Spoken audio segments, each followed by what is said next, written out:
દર્શક મિત્રો, આપ સૌ જાણીએ છીએ કે વડાપ્રધાન નરેન્દ્ર મોદીએ આજે તેમના કાર્યકાળના 9 વર્ષ પૂર્ણ કર્યા. એટલે કે 2014ની 26મી મે પહેલી વખત તેમણે વડાપ્રધાન તરીકેને શપથ લીધા હતા. નરેન્દ્ર મોદીએ વડાપ્રધાન તરીકે ઘણા ચોંકાવનારા નિર્ણયો લીધા 9 વર્ષમાં. તે જ સમયે ભાજપે એવા ઘણા રાજ્યોમાં સરકાર બનાવી જ્યાં સામાન્ય રીતે ભાજપને ખૂબ જ નબળી માનવામાં આવતી હતી. પોતાના પ્રભાવશાળી નેતૃત્વના આધારે વડાપ્રધાન મોદી આજે ભારતના નથી પરંતુ વિશ્વના શક્તિશાળી નેતાઓમાંના એક ગણાય છે. વિશ્વના શક્તિશાળી દેશો પણ વડાપ્રધાન નરેન્દ્ર મોદીના નેતૃત્વને સલામ કરી રહ્યા છે. સમગ્ર વિશ્વમાં તેમની લોકપ્રિયતા ઝડપથી વધી રહી છે અને જે પ્રકારે તેમના 9 વર્ષના કાર્યકાળ દરમિયાન જે નિર્ણયો કર્યા એ મામલે આજે આપણે ચર્ચા કરવા માટે ભેગા થયા છે આપણી ચર્ચા નિર્ણયમાં. અને આપણે ચર્ચા નિર્ણયમાં જે પેનલિસ્ટ ભેગા આપણી સાથે જોડાયા છે તેમાં રાજકીય વિશ્લેષક વાસુદેવ પટેલ, ભાજપના નેતા સંજીવ પંચોલી અને કોંગ્રેસના નેતા ડોક્ટર નિકુલ પટેલ. આ ત્રણનું સ્વાગત છે. ખૂબ ખૂબ નમસ્કાર. વાસુદેવભાઈ, સૌથી પહેલો સવાલ તમને પૂછીશ. 9 વર્ષ, 9 સાલ 2 મિસાલ. વડાપ્રધાન નરેન્દ્ર મોદીના કાર્યકાળના વડાપ્રધાન તરીકેના કાર્યકાળના 9 વર્ષ આજે બરાબર 9 વર્ષ પૂર્ણ થયા. 26મી મે 2014 અને આજે 26મી મે 2023, 9 વર્ષ. આપ રાજકીય વિશ્લેષક તરીકે તેને કેવી રીતે મૂલવો છો? 9 વર્ષ એટલે ભારત જેવા એટલા વિશાળ દેશમાં વડાપ્રધાન પદ તરીકે 9 વર્ષ જે એમને વિતાવ્યા છે એના આપણે લેખાજોખા કરવાના છે. 9 વર્ષના લેખાજોખા 5 મિનિટમાં કરવા આગ્રહ હોય છે. પણ જે પ્રમાણે વડાપ્રધાનોની અત્યાર સુધીની જે પેટર્ન હતી એ પેટર્નથી એક અલગ પ્રકારની પેટર્નથી નરેન્દ્રભાઈ મોદીએ કામ કર્યું છે. રહી વાત એમને જે કંઈ ભારતીય જનતા પાર્ટી ઘણા સમયથી જે વચનો આપતી હતી એમાંનું એક રામ મંદિર છે. આ દિશામાં એમને જે પ્રમાણે વ્યવસ્થાઓ મંજૂર કરે એ પ્રમાણે એમને 370 માટે કાયદો બનાવ્યો. રામ મંદિર છે એ સુપ્રીમ કોર્ટના આધારે પણ એમની જે કંઈ હતી એ દિશામાં એક સમાન સિવિલ કોડ બાકી છે. એ પણ ક્યાંક રાજ્યોમાં આ વિષયને ખોલવામાં આવી રહ્યો છે. એટલે એ 3 મુદ્દા એમના પહેલેથી મુખ્ય મુદ્દા. બીજી વાત એવી છે કે ભારતીય જનતા પાર્ટી અને નરેન્દ્રભાઈ મોદી, એટલે આપણે આજે જે ચર્ચા કરવાની છે એ નરેન્દ્રભાઈ મોદીના 9 વર્ષ જે છે એક વડાપ્રધાન તરીકેની એમણે આપણે મૂલવીએ તો ધારો કે ચૂંટણીના સંદર્ભમાં મૂલવીએ તો વડાપ્રધાન નરેન્દ્ર મોદી ક્યારે હાર્યા નથી. નરેન્દ્રભાઈને વડાપ્રધાન પદે રહેવા માટે જે કઈ ચૂંટણીઓ જ્યાં કઈ જે આવશ્યક છે એમાંય ક્યારે હાર્યા નથી. હા, ભારતીય જનતા પાર્ટી જરૂર 2014 પછી આપણે લઈએ તો લગભગ આખા દેશમાં 19 રાજ્યોમાં એવું લગભગ આગળ પાછળ આંકડો હોઈ શકે પણ ત્યાં ભારતીય જનતા પાર્ટીનું શાસન ગયું. પાછું હવે સીમિત થતું જાય છે. 4 મુખ્ય રાજ્યોમાં અને 2 બીજા એમ 6 રાજ્ય સુધી સીમિત પણ થયું છે. એટલે ભારતીય જનતા પાર્ટી ચોક્કસ જીતી છે, હારી છે. પણ નરેન્દ્રભાઈ એવું કહેવાય છે, લોકો એવું કહે છે કે નરેન્દ્રભાઈ હાર્યા ક્યારે કહેવાય કે ગુજરાત હારે, ઉત્તર પ્રદેશ હારે, કેન્દ્ર સરકાર હારે તો હાર્યા કહેવાય. બાકીના રાજ્યોમાં હારે આતે વગેરે. અને એની સાથે અમુક લોકો છે ટીખળ કરતા હોય છે, ઈવીએમ ને જોડે છે.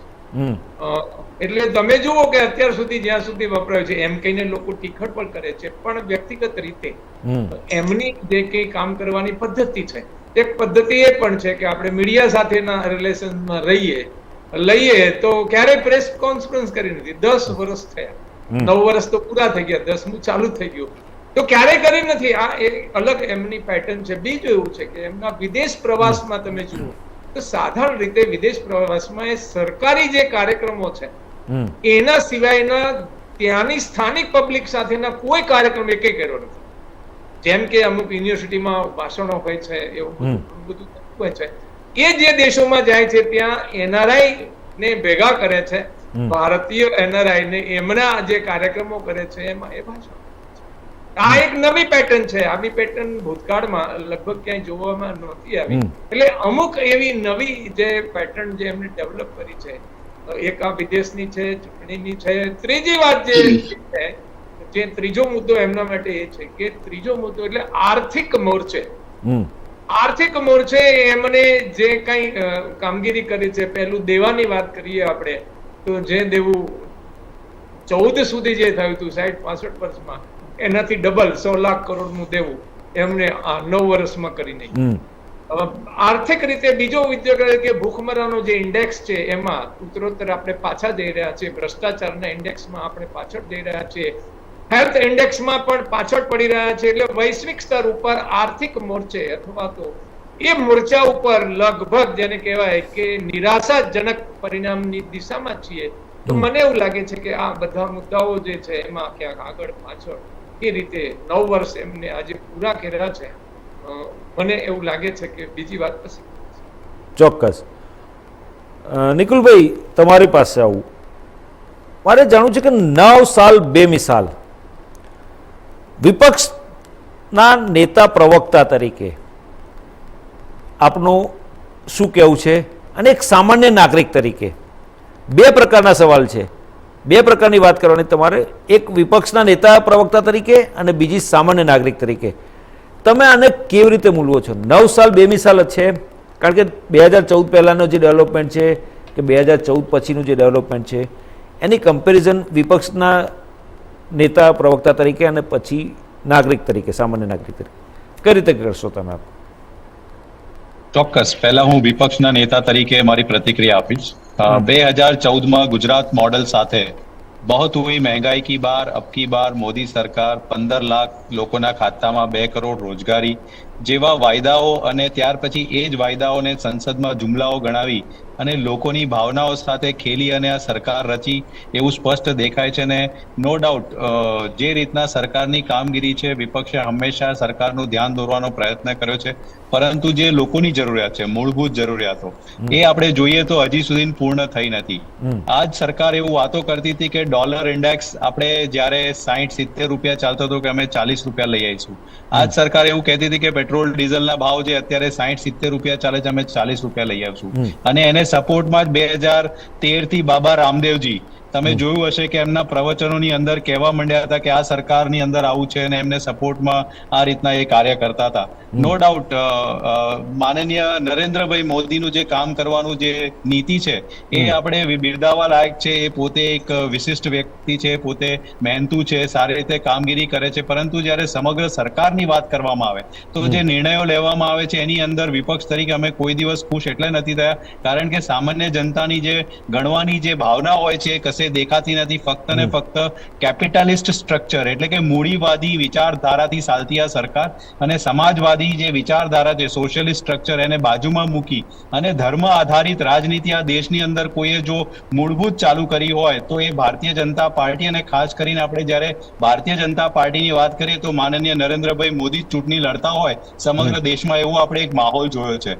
અને આજે આપણે જોયું કે ધીમે ધીમે 2014 થી વાસુદેવભાઈએ કીધું એ પ્રમાણે સાચી વાત છે કે ધીરે ધીરે 19 રાજ્યો સુધી એમની સરકારની વિસ્તાર થયો અને ધીમે ધીમે આજે આપણે જોઈ શકીએ છીએ કે આજે આપણે 2023માં તો 9 વર્ષમાં એક બેલ કર્વ એટલે કે એક પહાડ જેવો કર્વ બન્યો છે કે જ્યાં ઉપર કક્ષ સુધી ગયા અને આજ ધીરે ધીરે એની ગણના આપણે જોઈએ છે ધીમે ધીમે એટલે નીચે થઈ રહી છે. અને ખાસ કરીને આપણે જ્યારે છેલ્લી એક વિધાનસભાની ચૂંટણી જોઈએ જ્યાં કર્ણાટકાની, ત્યાં લોકોએ ધર્મને બાજુમાં મૂકીને લોકોના મુદ્દા આધારિત જ્યારે વોટિંગ કર્યું તો આપણે શું પરિસ્થિતિ જોયું એ જાણી શકીએ છીએ.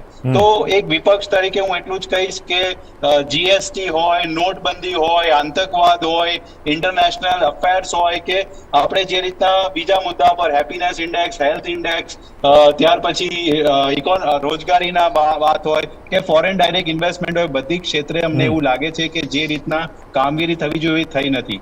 હવે એક સામાન્ય વ્યક્તિ તરીકે હું વાત કરું તો હું એક સામાન્ય વ્યક્તિ જોડે સરકાર જોડે અપેક્ષા રાખ્યું હતું કે મારી જે જીવન જરૂરિયાતની જે વસ્તુઓ છે એ મને સરળતાથી મળી રહે, પરંતુ દિવસે ને દિવસે તમે જો તેલ, ઘી, ઘઉં, ચોખા બધું જ મોંઘું થતું જાય છે અને એક સામાન્ય માણસને પોતાના ઘર જીવન ચલાવવા માટેની જે તકલીફો પડી રહી છે, ખાસ કરીને જ્યારે જીએસટી ની વાત કરવામાં આવે તો એક સામાન્ય વ્યક્તિ એવું વિચારે છે કે જીએસટી ના જે પેટ્રો પ્રોડક્ટ છે જીએસટી માં આવે તો આજે ભાવ અડધું થઈ જાય. અને આપણે જોયું કે ઇન્ટરનેશનલ માર્કેટમાં બી ક્રૂડ ના ભાવ એટલા બધા નીચે થઈ ગયા, તેમ છતાં બી એને સીધો ફાયદો એક સામાન્ય વ્યક્તિને મળ્યો નથી. તો આવા ઘણા બધા પેરામીટર્સની આપણે સરેરાશ વાત કરીએ તો ઓવરઓલ વ્યક્તિત્વ તરીકે નરેન્દ્રભાઈ મોદી ખૂબ વિશ્વવિખ્યાત થયા છે. એમની કામ કરવાની પ્રતિભા કે ફોરેન જઈને જે રીતના એનઆરઆઈસ લોકોને ભેગા કરીને એક પ્લાન્ડ શો કરે છે, જ્યાં લોકોને શું કહેવાય કે જઈને બિરદાવે છે, સંબોધે છે, પરંતુ જ્યારે ઘર આંગણે વાત કરવામાં આવે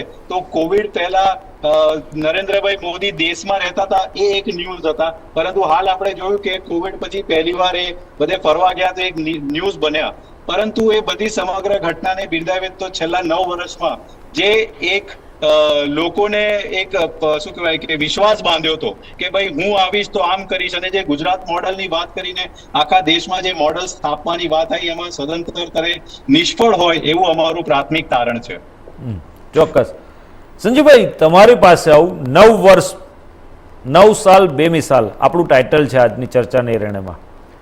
પણ 9 વર્ષમાં ઘણા બધા ડેવલપમેન્ટના કામો થયા, પણ અમુક જગ્યાએ જે પ્રકારના કામો થવા જોઈએ, જે પ્રકારનું ખાસ કરીને ભાજપ શાસિત રાજ્યો નથી ત્યાં આગળ ક્યાંક ને ક્યાંક એ રાજ્યોને પણ ફરિયાદો રહી છે કે કેન્દ્ર સરકાર મદદરૂપ નથી થતી, આર્થિક રીતે મદદ નથી કરતી, પ્રોજેક્ટમાં આમ છે તેમ છે, એ બધા વાંધા વચકા નીકળતા હોય. એ સ્વાભાવિક છે કે સત્તાધારી પાર્ટી હોય રાજ્યમાં અને કેન્દ્ર સરકારમાં બીજી પાર્ટી હોય, એટલે સ્વાભાવિક છે કે એ થોડો અણબનાવ થવાનો.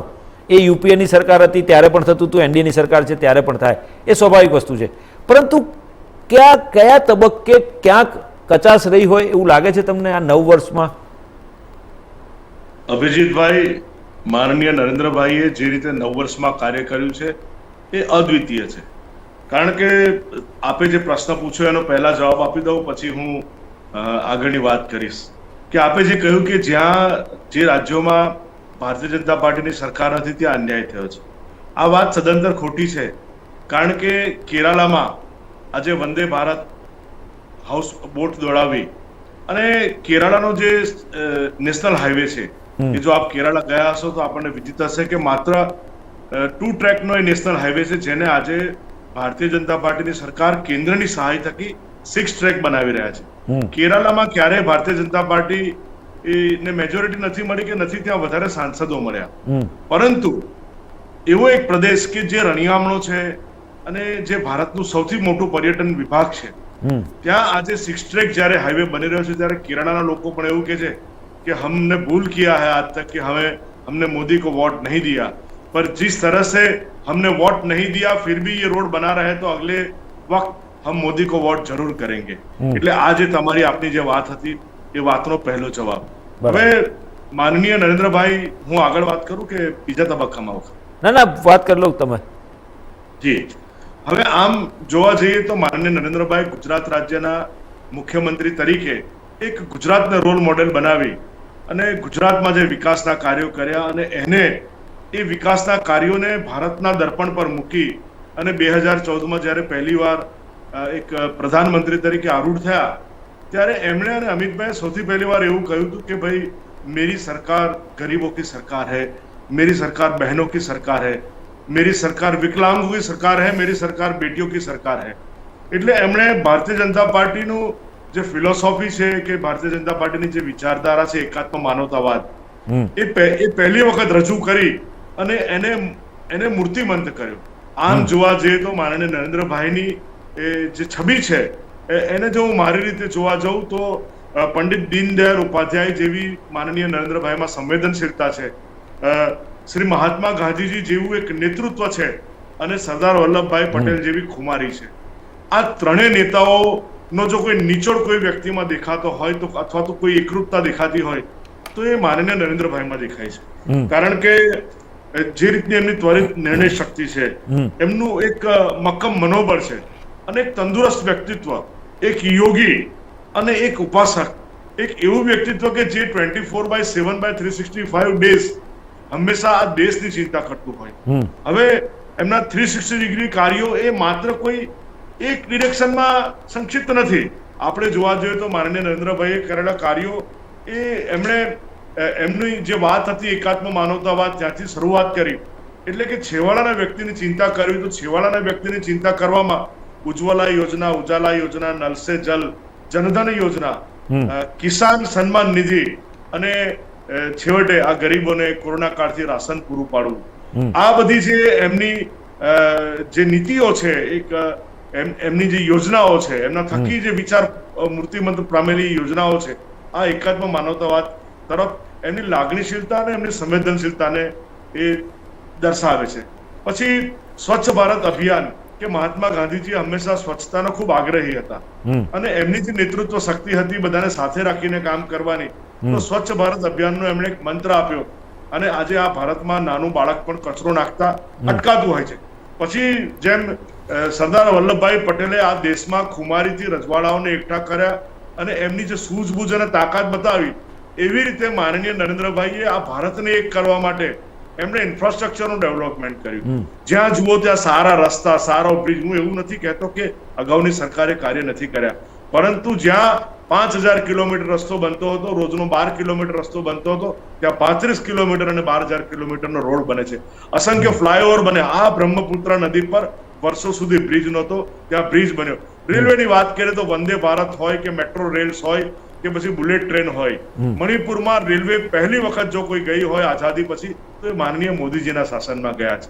આમ અનેક ઇન્ફ્રાસ્ટ્રક્ચર ડેવલપમેન્ટ. ચારધામ યાત્રામાં જવામાં ખૂબ તકલીફ પડતી, લેહ લડાખ જવામાં ખૂબ તકલીફ પડતી, અને આજે લેહ લડાખ કોઈ પણ વ્યક્તિ પોતાની કાર લઈને જઈ શકે એટલી સરળતાથી આ દેશમાં ઇન્ફ્રાસ્ટ્રક્ચરનું એમણે ડેવલપમેન્ટ કર્યું. પછી રાષ્ટ્ર નિર્માણ. રાષ્ટ્ર નિર્માણ એટલે શું કે આપણી જે ભૂમિગત ભાતીગર છે, આપણું જે હેરિટેજ છે, આપણી જે સંસ્કારો છે, એ સંસ્કારોને એમણે ઉજાગર કર્યા. રામ મંદિર હોય કે પછી અંબા માતાનું મંદિર હોય કે પછી સોમનાથ દાદાનું મંદિર હોય કે પછી કાશી વિશ્વનાથ બાબાનું મંદિર હોય, આ દરેકે દરેક કોરિડોરને એમણે એક નવું સ્વરૂપ આપ્યું છે અને યાત્રાધામોનો અને ભારતની રાષ્ટ્રીયતાનો એમણે વિકાસ કર્યો છે. હું એવું કહીશ કે જે લોકો ખ્વાજા ગરીબની દરગાહ ઉપર ટોપી પહેરીને એની મજાર પર જયારે ચાદર ઓઢાડવા જતા હતા, આજે એ લોકો હનુમાનજીના મંદિરમાં આરતી કરતા થયા છે, બાબા વિશ્વનાથના દર્શન કરતા થયા છે. બરાબર. હવે રાષ્ટ્ર નિર્માણમાં આ સાથે સાથે એમણે મહાનુભાવોના મોન્યુમેન્ટ્સ, સરદાર વલ્લભભાઈ પટેલનું એક અદ્વિતીય આ મોન્યુમેન્ટ્સ, એમણે જે શિલ્પ એમનું જે બનાવ્યું છે, જે આજે આખું હિન્દુસ્તાન નહીં પણ આખા વિશ્વમાં સૌથી ઊંચું અને સૌથી લોકપ્રિય પુરવાર થયું છે. એવી જ રીતે મેક ઇન ઇન્ડિયાનો નારો આપ્યો. વર્ષો સુધી આપણે ન તો ફાઇટર પ્લેન બનાવી શકતા હતા, ન તો આપણે યુદ્ધ જહાજો બનાવી શકતા હતા. આજે બખ્તર હોય કે બોમ્બ હોય કે મશીન ગન હોય કે સ્ટેન ગન હોય કે વિરાટકાળ વિક્રાંત જેવા યુદ્ધ જહાજો હોય કે તેજસ જેવા ફાઇટર પ્લેન્સ હોય કે આવનારા દિવસોમાં વડોદરા શહેરમાં બનવા જઈ રહેલી એરબસ હોય, આ દરેકને મેક ઇન ઇન્ડિયાના નારા થકી એમને ભારતને એક પૂરું કવચ બળ પૂરું પાડ્યું છે. કોરોના કાળમાં એક યોદ્ધા તરીકે પુરવાર થઈ અને વિશ્વમાં સૌથી વધારે 200 કરોડ કરતા વધારે લોકોને રસી આપવાની સાથે સાથે વિશ્વના 100 કરતા વધુ દેશોને પણ એમણે જયારે રસી સપ્લાય કરી છે, તો આવું વ્યક્તિત્વ અને આવા નિર્ણયો માત્ર ને માત્ર નરેન્દ્રભાઈ લઈ શકે. મહાનુભાવોને સાચી શ્રદ્ધાંજલિ સર સરદાર વલ્લભભાઈ પટેલ હોય કે આંબેડકરજીનું આંબેડકર ભવન હોય કે એમની પ્રતિમા હોય, અને આ દેશની અખંડિતતા સમૂહ કાશ્મીરમાં 370 ની કલમ નાબૂદ કરવી. કારણ કે લોકો એવું કહેતા કે અગર 370 की कलम हटेगी तो कश्मीर में लोहे की नदियां बहेगी. अरे भाई ક્યાં લોહીની નદીયા? આજે કાશ્મીરમાં ફિલ્મી ઇન્ડસ્ટ્રીના સૌથી વધારે શૂટિંગ થાય છે અને લેહ લડાખ આજે સૌથી લોકપ્રિય સ્થળ બન્યું છે, એ માત્ર ને માત્ર મોદીજીના કારણે છે. અને પાકિસ્તાનને પણ સર્જિકલ સ્ટ્રાઇકનો જવાબ આપ્યો છે અને ચાઇનાને પણ વારંવાર આપણે એને સરહદ પરથી તગેડ્યા છે. એટલે આવી અદ્ભુત વ્યક્તિ કે 9 વર્ષમાં જેનું સામ્રાજ્ય સબકા સાથ, સબકા વિશ્વાસ, સબકા પ્રયાસથી એમણે જયારે કર્યું છે, ત્યારે આપણે આજના દિવસે એમને વંદન કરવા જોઈએ, એવી મારી લાગણીને આપ સર્વને વિનંતી. ચોક્કસ. નિકુલભાઈ, તમારી પાસે આવું, વડાપ્રધાન તરીકે તેમના નરેન્દ્રભાઈના કાર્યકાળ દરમિયાન અનેક એવા નિર્ણયો કર્યા જે ભૂતકાળની સરકારોમાં નહોતા થયા. આતંકવાદી ગતિવિધિઓ એટલી બધી ફૂલી ફાલી હતી જમ્મુ કાશ્મીરમાં અને કંટ્રોલમાં નહોતી આવતી.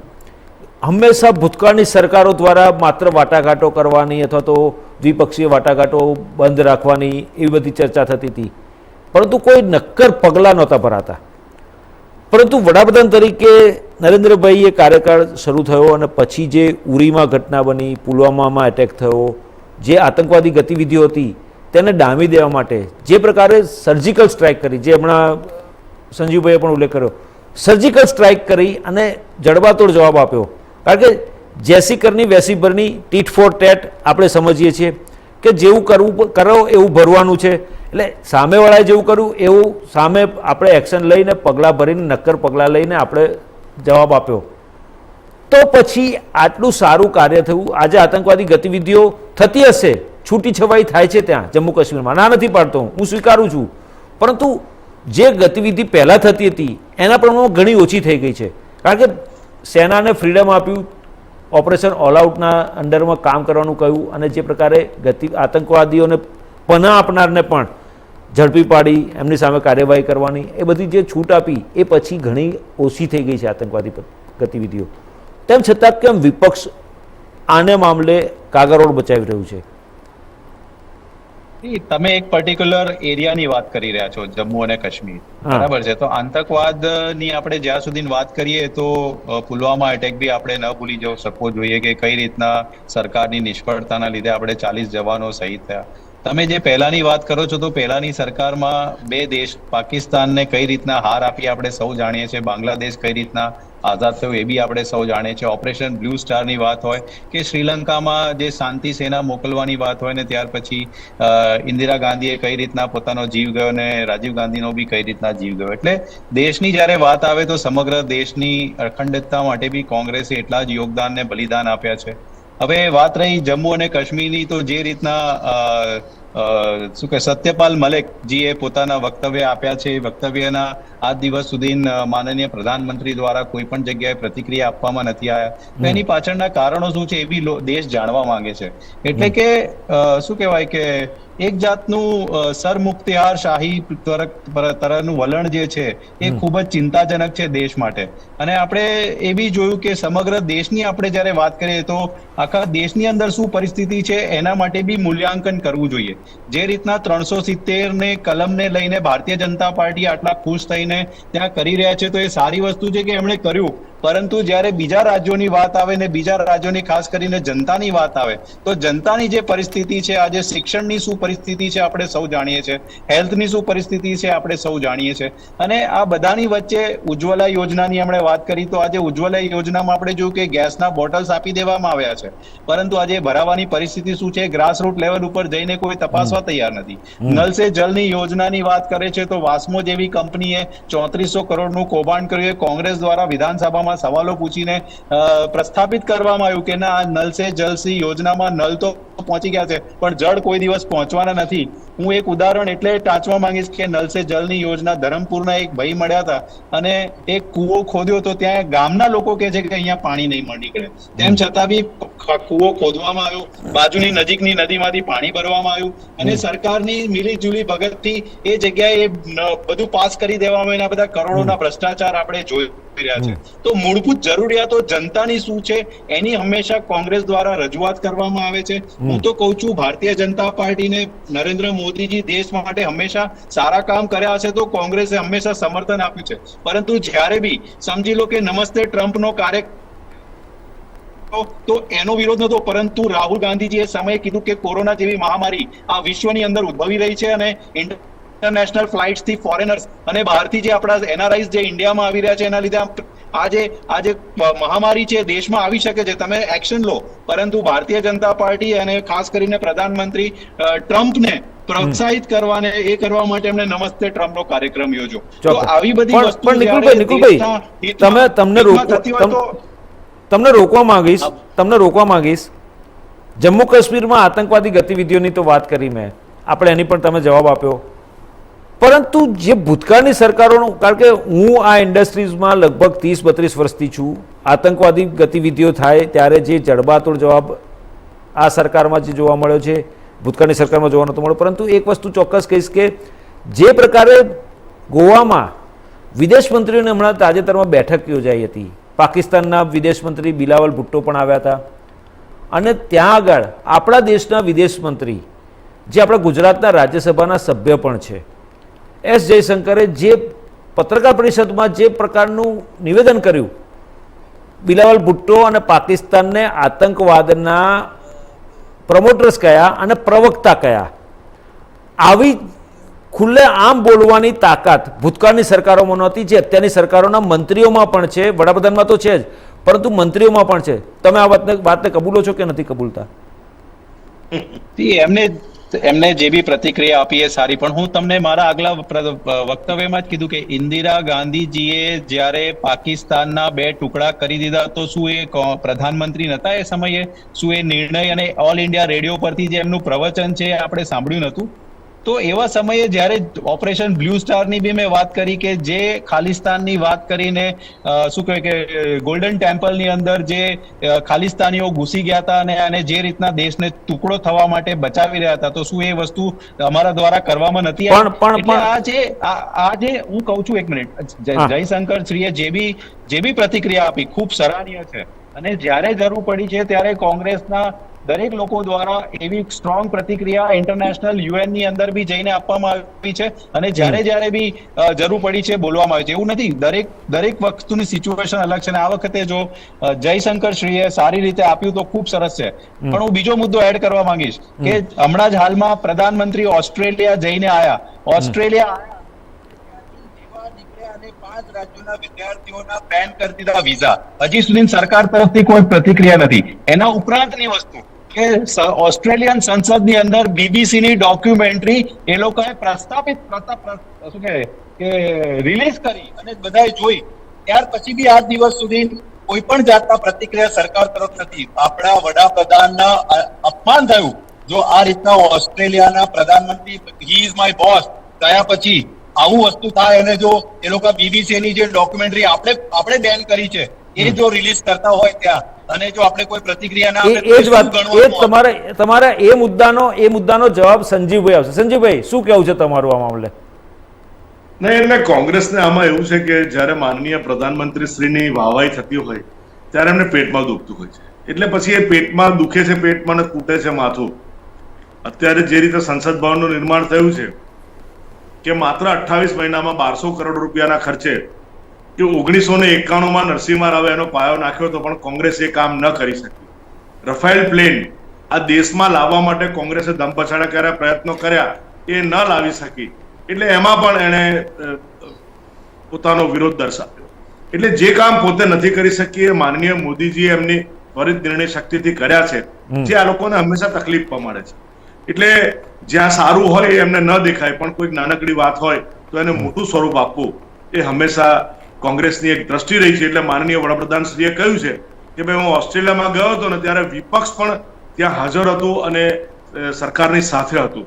એટલે અમારી પણ લાગણી અને વિનંતી છે ભારતીય જનતા પાર્ટીની કે વિપક્ષના મિત્રો માત્ર હંગામા કરવા નહીં, પરંતુ આ દેશની જે વિકાસની પ્રક્રિયા છે એ વિકાસની પ્રક્રિયામાં સાથે રહે, અમને દિશા સૂચન કરે, ક્યાંક નબળા હોઈએ, ક્યાંક ખોટા હોઈએ તો એ વાતને જણાવે, પરંતુ માત્ર ને માત્ર હંગામો કરવો એ કોંગ્રેસનો એક અભિગમ છે જે આપણે બધાને જણાયા. ચોક્કસ. વસુધુભાઈ, તમારી પાસેથી જાણવા માંગીશ કે 9 વર્ષમાં વડાપ્રધાન નરેન્દ્ર મોદીએ એવા ઘણા નિર્ણયો લીધા કે જેને કારણે આખા દેશમાં હલચલ મચી ગઈ અથવા ચોંકાવનારા નિર્ણયો છે. પહેલો નિર્ણય 8 નવેમ્બર 2016ના રાત્રે 8 વાગે દેશની જનતાને સંબોધન, અને એમાં રાતના 12 વાગ્યાથી 500 અને 1000ની નોટની નોટબંધીની જાહેરાત. બીજો નિર્ણય કે જે જીએસટી લાગુ કરવાની વાત, જીએસટી લાગુ કર્યું સમગ્ર દેશમાં, વન નેશન વન ટેક્સના હેઠળ બધાને લીધું અને જે રીતે કામ થયું. આ 2 નિર્ણય એવા ચોંકાવનારા નિર્ણયો છે. ઉપરાંત બીજા નિર્ણયો છે, એની ચર્ચા પછી કરીશું, પણ આ 2 નિર્ણયો બાબતે તમારું શું કહેવું છે? પહેલો નિર્ણય છે નોટબંધી. નોટબંધીના નિર્ણયમાં ચોંકાવનારો નિર્ણય છે, એ વાત તમારી સાચી છે, કારણ કે જે નિર્ણય સાથે એ વખતે જે કંઈ અર્થશાસ્ત્રીઓના સ્ટેટમેન્ટ આવ્યા હતા એમાં કોઈ સહમત. બીજી વાત, નોટબંધી માટે એમને જે કારણો આપ્યા હતા કે આતંકવાદ ખલાસ થઈ જશે, કાળું નાણું ખલાસ થઈ જશે, આ બધા મુદ્દા ગાયબ થઈ ગયા. અને જે પેમેન્ટ જે છે એ પેમેન્ટ એના દ્વારા થાય, એટલે આખી જે પરિસ્થિતિ છે નોટબંધીના કારણે જે રોજગારો તૂટ્યા, એટલે જે આર્થિક મોરચે જે મોટી જેને ખોટ પડી આ દેશમાં, એટલે જે નોટબંધીનો જે નિર્ણય છે એ નિર્ણય ચોંકાવનારો જરૂર હતો, પણ પરામર્શ સિવાયનો હશે એવું લાગે છે. નોટબંધી એક પણ અર્થશાસ્ત્રી એ વખતે સહમત થયા નહોતા. એટલે નોટબંધીના કારણે દેશને ખરેખર કઈ ફાયદો થવાની જરૂર હતી એવું કોઈ ફાયદો, ડિજિટલ પેમેન્ટ વધ્યું એ ફાયદો છે કે નહીં 10 વર્ષ પછી ખબર પડવાની છે કે ડિજિટલ પેમેન્ટ કેટલું નુકસાનકારક નીવડવાનું છે, પણ અત્યારે કહેવું વહેલું છે. કુલ મળીને આ એ નિર્ણયના પરિણામો છે. બીજી વાત રહી જીએસટી ની. જીએસટી એની સરકાર જ્યારે હતી, યુપીએ ની સરકાર, ત્યારે પણ જીએસટી નું પ્રપોઝલ આવ્યું હતું અને એનો ભારતીય જનતા પાર્ટી અને નરેન્દ્રભાઈએ પણ વિરોધ કર્યો હતો. જીએસટી એ વખતે જીએસટી હતું એ એક લેવલ વાળું કદાચ જીએસટી હતું, એ જીએસટી માં એના અમલીકરણમાં સમસ્યાઓ પેદા ના થયું હતું. આ જે જીએસટી નું જે એમને ઘોષણા કરી એ જીએસટી માં કેટલી વખત સુધારા થયા છે તમને ખબર છે? જીએસટી લાગુ કરવામાં કેટલી બધી હેરાનગતિઓ થઈ છે. આજે પણ જીએસટી લાગુ જે થયેલો છે એમાં પણ કેટલી સમસ્યાઓ છે. આ નિકુલભાઈને પૂછ્યું તો વધારે ખબર પડે કે જીએસટી ના કારણે વેપારીઓ કેટલા હેરાન થયા છે. નોટબંધીના કારણે જે આર્થિક રીતે જે દેશ તૂટ્યો અને એમાં આનો માર પડ્યો, એને કારણે આજે પણ આર્થિક રીતે તમે શું માનો છો? આ દેશના નાગરિકોના ઘરમાંથી કેટલા નાણાં બેંકો અને બેંકોમાં ઉદ્યોગપતિઓ પાસે ચાલી ગયા. હેન્ડ ટુ માઉથ થનારની સંખ્યા દેશમાં તમે ગણી છે કેટલા લોકોની છે? 5 વર્ષથી અનાજ આપવું પડે છે લોકોને જીવવા માટે. સારી વાત નથી. આ સારી વાત એ હતી કે લોકો સ્વબળે પોતે જ ઉદ્યોગ કરીને ઉભા થાય એને માટેની આવશ્યકતા. એટલે આ બંને નિર્ણયો તદ્દન આ દેશ માટે નિરર્થક સાબિત થયા છે અત્યાર સુધી. ભવિષ્યમાં શું પરિણામ આવશે મને ખબર નથી. એટલે કોઈ પણ નિર્ણય છે તમે એકદમ લઈ લો, પરામર્શ વગર લઈ લો, આ વ્યાજબી નથી. એટલે આ આખી જે પ્રક્રિયા છે, તમારા બે જે સવાલ છે એ ખરેખર આ દેશને આર્થિક રીતે એટલે 100 લાખ કરોડનું તો દેવું કરવું પડ્યું છે ભાઈ. એ આ બધામાંથી ઉઘરવા માટે પેટ્રોલ ડીઝલના ભાવ ક્યાં દેશમાં ચાલે છે? ટેક્સેશન સિસ્ટમ આ દેશમાં શું છે? વન નેશન વન ટેક્સ ની વાત થતી હતી, આજે પણ જીએસટી થી બહાર છે પેટ્રોલ ડીઝલ. અર્થ શું છે? એટલે કુલ મળીને બાકીના જે નિર્ણયોમાં એમને જે મક્કમતા બતાવી છે, આગળ સારી રીતે ચાલે છે, ખારું પરફોર્મન્સ આપ્યું છે, ખૂબ સમય કામ કરે છે, એનો અર્થ એ નથી કે આર્થિક રીતે તમે પરિવારોને, દેશના નાગરિકોને, દેશને તમે દેશમાં દેવામાં ડૂબાડી દો. એ તો નેગેટિવ છે, તો નેગેટિવ છે. એને પોઝિટિવ કરવાની જરૂર હતી. પાછલા 5 વર્ષમાં એ દિશામાં ખરેખર કામ કરવાની જરૂર હતી. એ વખતે પણ ઘણાએ કીધું હતું ને કદાચ મેં સંદેશમાં ડિબેટમાં પણ કીધું કે આ દેશને જે આર્થિક મોરચે ફટકો લાગ્યો છે એના ઉપર ભારતીય જનતા પાર્ટીએ કામ કરવાનું છે. દેશના વડાપ્રધાન પાસે મોકો હતો અને એ મોકો છે એમણે ઘણા એમને પ્રયત્નો કર્યા, સ્કિલ ઇન્ડિયા આ તે વગેરે પ્રયત્નો કર્યા છે, પણ બધા જ એમાં ઉદ્યોગપતિઓ જ કમાણા છે, કંપની વાળા જ કમાણા છે. સામાન્ય નાગરિકોને હેન્ડ ટુ માઉથ કરવામાં એની સંખ્યાનો જે દિવસે હિસાબ કિતાબ થશે તેથી ખબર પડશે કે આ દેશના નાગરિકોએ ટેક્સમાં કેટલા નાણાં ભરવા પડ્યા છે, વધના મોંઘવારીના નામે કેટલો લૂંટવામાં આવ્યો છે, અને બચત લોકોની ખલાસ થઈ ગઈ. બચતોના ખલાસ થવાના આંકડા તમે વાંચશો, એના જીપીએફ ના નાણાં જે જમા બેંકોમાં થયેલા હતા, જેને બચતો કરી હતી, એ કેટલી બચતો ખાવામાં વાપરવી પડી છે, એના તમે આંકડા જોશો તો તમને ખબર પડશે કે ચોક્કસ. સંજીવભાઈ, ઇન્ફ્રાસ્ટ્રક્ચરની તમે વાત કરી કે ઇન્ફ્રાસ્ટ્રક્ચર ફાસ્ટ ડેવલપમેન્ટ થયું છે, બધું ઘણું સારું થયું. પહેલાંના સરકારો વખતે જે હાઈવે હતા એ હાઈવેની લંબાઈ આજે ઘણી બધી વધી ગઈ છે. છેલ્લા 9 વર્ષમાં એટલા બધા હાઈવેઝ અને એટલા બધા રીકન્સ્ટ્રક્શન કર્યું, રિનોવેટ કર્યા છે, નવા હાઈવે બનાવ્યા છે, અથવા તો જૂના હાઈવેને આખું નવું રૂપ આપીને તૈયાર કરીને જે પ્રકારના 6 લેન 8 લેન બનાવ્યા છે ને જે ફાસ્ટેસ્ટ સ્પીડમાં પહોંચી શકાય, ઝડપથી પહોંચી શકાય પોતાના ગંતવ્ય સ્થાન પર, એવા પ્રકારના બનાવ્યા છે. ત્યારે આ મામલે શું તમારું રિએક્શન છે? જી અભિજીતભાઈ, પહેલા હું આ વાતનો જવાબ આપીશ અને પછી વાસુદેવભાઈએ જે વાત કરી ને એને હું જવાબ આપવા માંગુ છું. એટલે જે રીતે તમને ને મને બધાને યાદ છે કે આજે 20 વર્ષ પહેલા અમદાવાદથી જો સુરત જવું હોય ને તો સવારે નીકળેલો માણસ સાંજે પહોંચતો, કારણ કે એક જ હાઈવે હતો અને ડબલ ટ્રેક હતો. જો બે ટ્રક સામે ચાલે તો ઓવરટેક કરે ને તો સામે વાળું વ્હીકલ અથડાઈ જાય, અને એમાં મોટરસાયકલ વાળાની તો આવી જ બનતી. અને મોટરસાયકલ વાળાએ તો કોઈ ટ્રકની પાછળ કે કોઈ કારની પાછળ એની બાઇક ચલાવવી પડતી.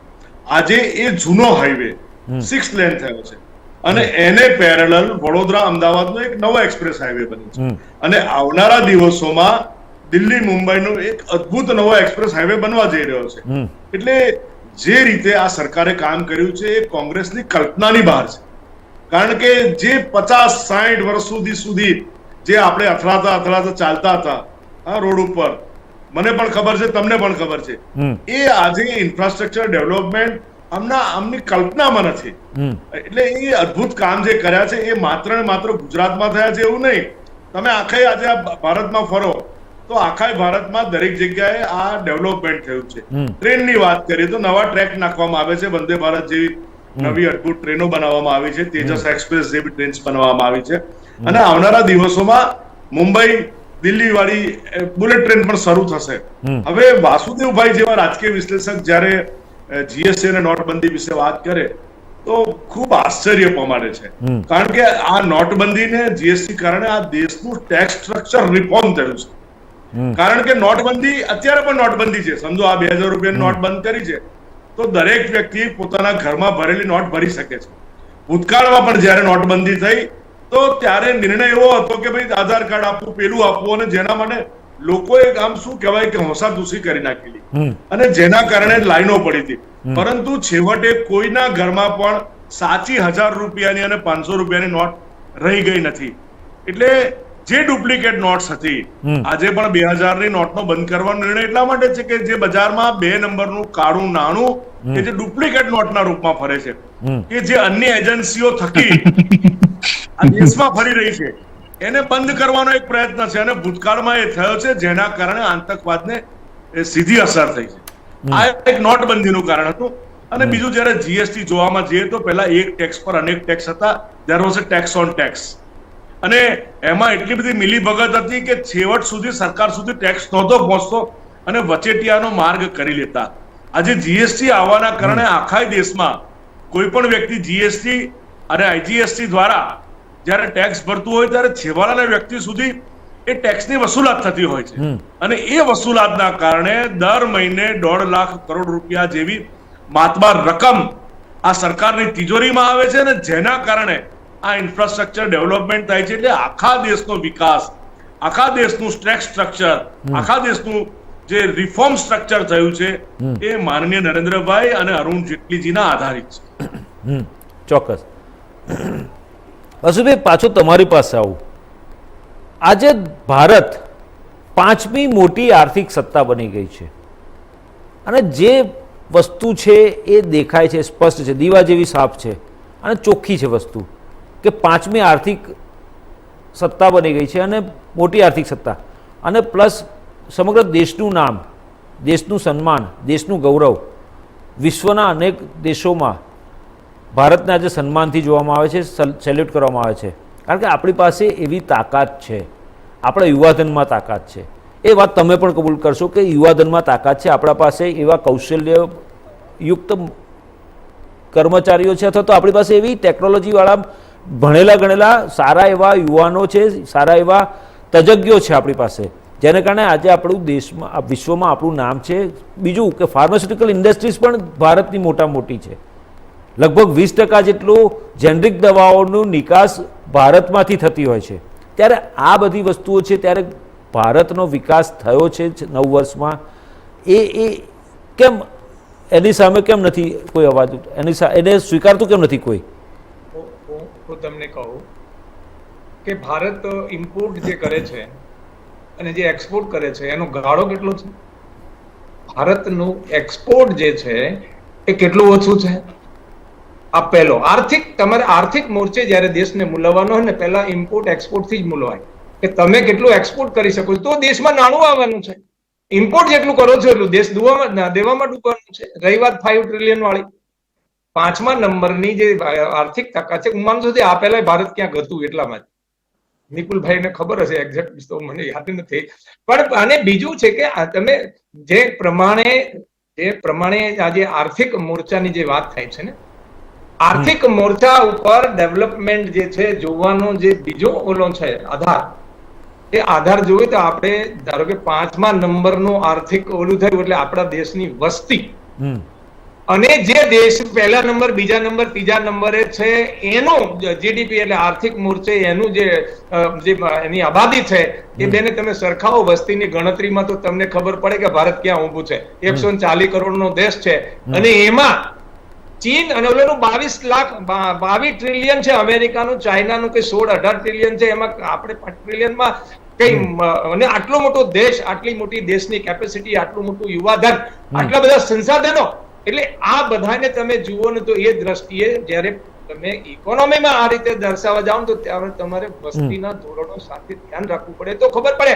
તમને જે લોકોને નથી બતાવવું એ બતાવતા નથી, અને ખાલી તમે 5 ટ્રિલિયન કહો છો, 5મા નંબરની કહો એની જે આર્થિક મોરચે જે એનો નંબર બતાવો છો, એટલે આ બધી જે આર્થિક રીતે આ જે છેતરામણી જે ભાષાઓ છે એ જે દિવસે આ ભારત આઝાદ થયું પછી એક જ વર્ષ એવું છે કે જેમાં એક્સપોર્ટ વધારે હતું ને ઇમ્પોર્ટ ઓછું હતું.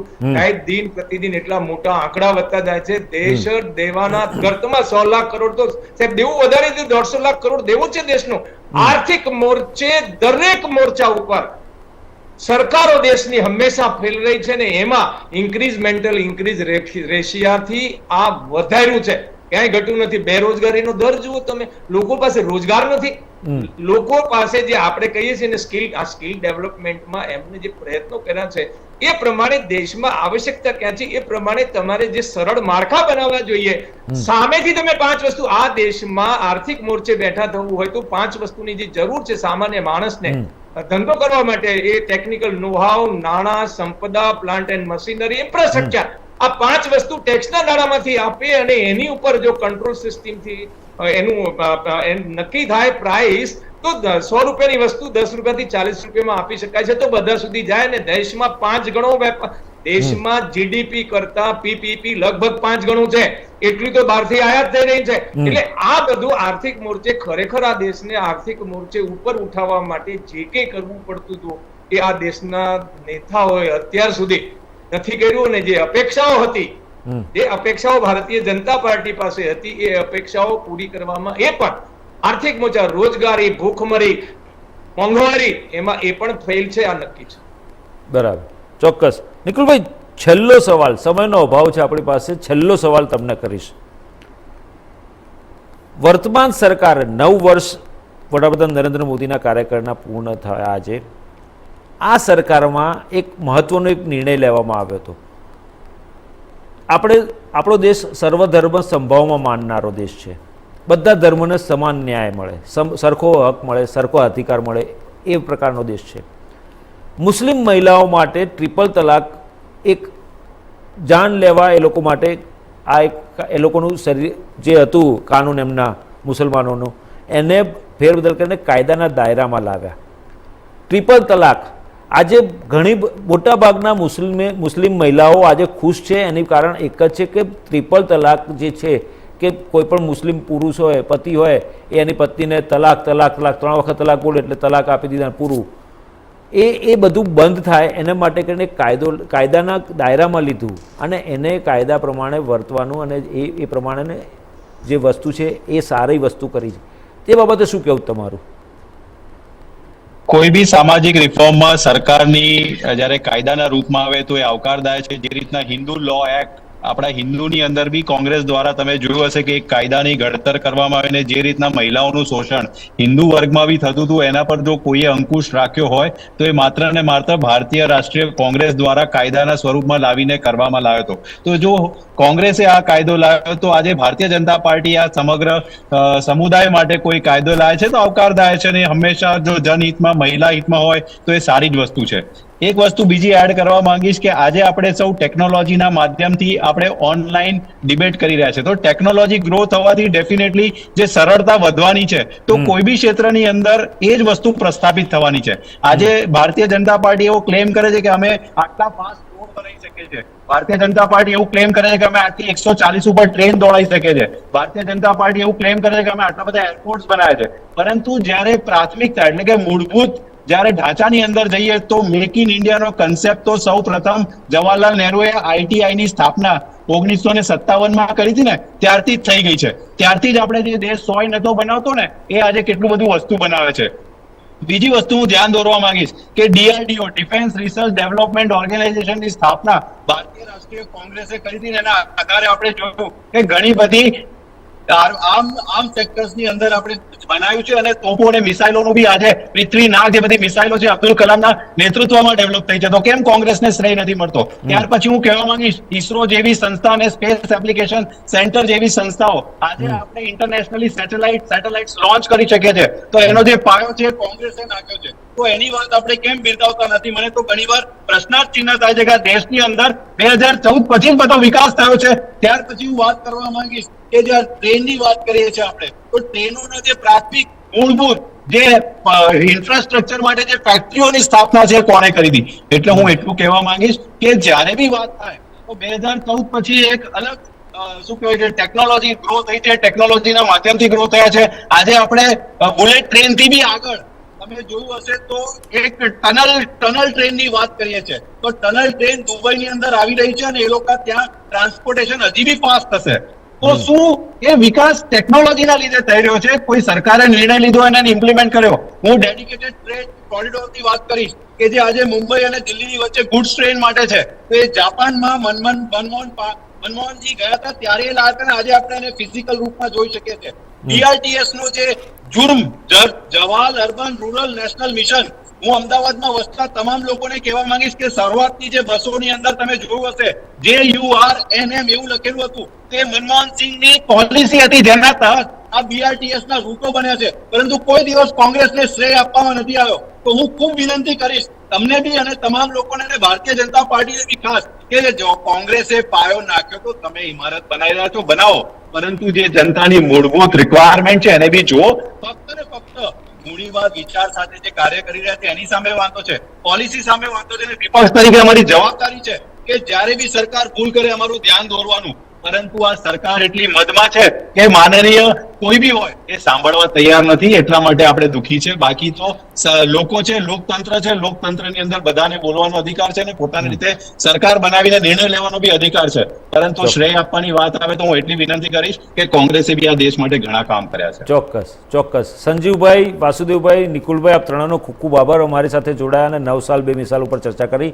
તો દર્શક મિત્રો, 9 સાલ 2 મિસાલ વડાપ્રધાન નરેન્દ્ર મોદીએ 26મી મે 2014ના રોજ વડાપ્રધાન તરીકે પહેલી વખત શપથ લીધા અને પછી 30મી મે 2019ના રોજ બીજી વખત વડાપ્રધાન તરીકેના શપથ લીધા. 9 વર્ષના ગાળામાં દેશમાં અનેક પ્રકારના ઇન્ફ્રાસ્ટ્રક્ચરના ડેવલપમેન્ટ થયા છે. જે પ્રકારે ઇન્ફ્રાસ્ટ્રક્ચરનો વિકાસ થયો છે, જે પ્રકારે હાઈવેઝ વધ્યા છે, જે પ્રકારે મેડિકલ કોલેજીસ વધી છે, જે પ્રકારે બેઠકો જે છે મેડિકલ કોલેજીસમાં એમાં પણ વધારો કરવામાં આવ્યો છે, અને જે પ્રકારે તમામ લોકોને સાથે રાખીને ચાલવાનો જે સંકલ્પ છે વડાપ્રધાન નરેન્દ્ર મોદીનો, અને તેને કારણે દેશનો વિકાસ આજે દેખાય છે. અને દેશના વિકાસની સાથે સાથે દેશનું નામ પણ વિદેશોમાં આજે ગુંજી રહ્યું છે. અને તમામ દેશો, દુનિયાના તમામ દેશો ભારત દેશની તાકાત અને ભારત દેશના નેતૃત્વને સલામ કરી રહ્યું છે. ત્યારે આપણે પણ આવનારા સમયમાં જ્યારે આપણો દેશ વિકાસ કરી રહ્યો છે ત્યારે આપણે પણ આમાં સહભાગી થઈએ, આપણા દેશના વિકાસની સાથે સાથે આપણે પણ એ પ્રમાણે ચાલીએ. અને જો વિકાસ જ્યાં પણ નથી થયો તો આપણે સરકાર અથવા તો જે તે પાર્ટીના સરકાર જે રાજ્યમાં છે એ રાજ્યના સત્તાધીશો સમક્ષ આપણે વાત કરીએ અને રજૂઆત કરી અને એ વિકાસ કેમ નથી થયો એના સવાલોના જવાબ પણ મેળવી શકીએ. પરંતુ જે પણ પ્રકારના વિકાસો થયા છે, જે પ્રકારના નિર્ણયો લીધા છે મોદી સરકારે 9 વર્ષ દરમિયાન વડાપ્રધાન નરેન્દ્ર મોદીએ જે પ્રકારના નિર્ણયો લીધા છે એ ખરેખર અમુક હદે ચોંકાવનારા તો હતા, પરંતુ અમુક હદે ભારત દેશના હિતમાં પણ હોય એવું લાગી રહ્યું છે. દર્શક મિત્રો, ચર્ચાની રણમાં અત્યારે બસ આટલું જ. વધુ સમાચારના અપડેટ્સ માટે જોતા રહો ઇન્ડિયા ન્યૂઝ ગુજરાત, ગુજરાતી ધડકન.